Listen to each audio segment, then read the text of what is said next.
राज्यात अल निनोचं संकट होतं, मात्र उजनी धरण भरलंय। उजनीच्या पाणलोट क्षेत्रात पाऊस झालाय, त्यामुळे उजनी धरण 97% भरलंय। उजनी धरण आणि नदी परिसरातील वीज पुरवठा आता सुरळीत करण्यात येणार असून जवळपास 8 तास वीज पुरवठा केला जाणार आहे, अशी घोषणा पालकमंत्री जयकुमार गोरे यांनी केली।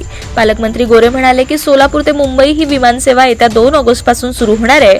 तसेच शहरात उभारण्यात येणाऱ्या उड्डाण पुलासाठी 94% जागा आता महापालिकेकडे हस्तांतरित केली गेली आहे। आयटी पार्कसाठी जलसंपदा विभागाची 20 हेक्टर जागा MIDC कडे हस्तांतर केली जाणार आहे।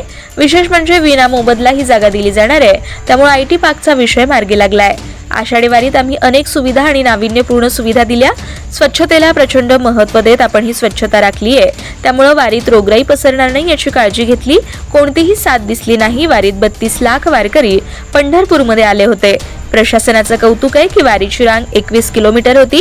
या लोकांना प्रशासनानं जेवण, पाणी, नाश्ता दिला, असंही गोरेंनी स्पष्ट केलं। धाराशिवमधील शिवसेना भाजप वादावरही त्यांनी भाष्य केलं। ते म्हणाले, आपला जीव धाराशिव हे विजन घेऊन झेडपीनं संकल्प केलाय। ग्रामीण भागात ग्रंथालय यासह विविध सेवा देण्याचा प्रयत्न करतो आहोत।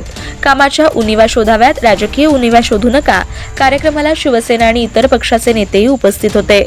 औषध निर्माण पेपरफुटी प्रकरणी ते म्हणाले, माझ्या माहितीप्रमाणे कोणताही पेपर फुटला नाही, पण त्याचे MPSCचे पेपर वेगळे असावेत। आम्ही NDA म्हणून एकसंघ आहोत आणि काही लोक NDA मध्ये येत आहेत। आपणच त्या बातम्या चालवत आहात।